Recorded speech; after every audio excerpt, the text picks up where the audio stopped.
Hello friends, তোমরা কেমন আছো? আশা করি খুব ভালো আছো। আমিও ভালো আছি।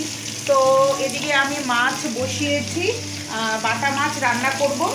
আর তাই লবণ হলুদ মেখে মাছগুলো ভাজতে দিয়েছি। আর কিছু মাছ আমি এই দেখো রেখেছি, আর কিছু এই দেখো ভাজা হচ্ছে। তো আজকে একটু কাজ আছে, অনেক কাজই আছে বাড়িতে। তো বেগুন ভাজা করে রেখেছি, আর তোমাদের দেখাচ্ছি।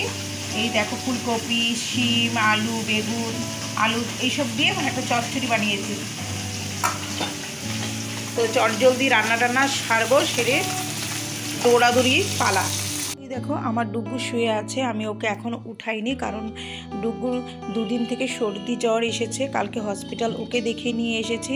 ওকে ভিটামিন কিছু ওষুধ দিয়েছে, অ্যান্টি অ্যালার্জি ওষুধ দিয়েছে। তো তাই ওই ওষুধগুলো খাওয়ার পরে ও একটু কমজোরি হয়ে গেছে, তাই একটু খুব ঘুমাচ্ছে। ওষুধগুলো খেলে ওর ধীরে ধীরে ঠিকঠাক হয়ে আসবে। হঠাৎ করে ওষুধ সেবন করলে যা। তো এই দেখো ফোড়ন দিয়ে দিয়েছি, লাউ দিয়ে বাটা মাছ খাবো। তো এই দেখো লাউ কেটে রেখেছি, আর লাউটা এত সুন্দর ছিল না, বলার মতো না।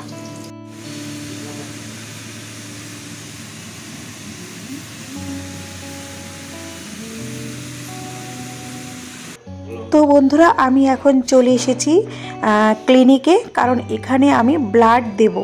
তো দুদিন থেকে আমার শরীরটা বেশি একটা ভালো লাগছিল না, তাই আমরা দুজনেই চলে এসেছি ব্লাড দিতে। তোমাদের দাদাকেও ডাক্তার দেখিয়েছে, তাই ব্লাড টেস্ট দিয়েছে, আরও অন্যান্য টেস্ট দিয়েছিল, তাই সেগুলোও করে নিচ্ছি। আর এই দিকে দেখো তোমার দাদার এখন ব্লাড নিচ্ছে। আমার আবার ভীষণ ইঞ্জেকশনটা দেখলে না ভীষণই ভয় লাগে। ছোটোবেলা না স্কুলে যখন ইঞ্জেকশন দেওয়া হতো, আমি না জালনা টপকে বাড়ি চলে আসতাম ভয়, ইঞ্জেকশন আমি নিতেই পারতাম না।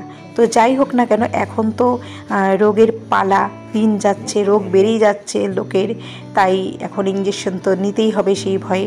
তো যাই হোক না কেন, এই দেখো এখন আমার ইঞ্জেকশন দেওয়া স্টার্ট হয়ে গেছে। একটুখানি নার্ভাস লাগছিল, বাট ঠিকঠাক হয়ে গেছে। তো একটু হাসিও দিয়ে দিলাম।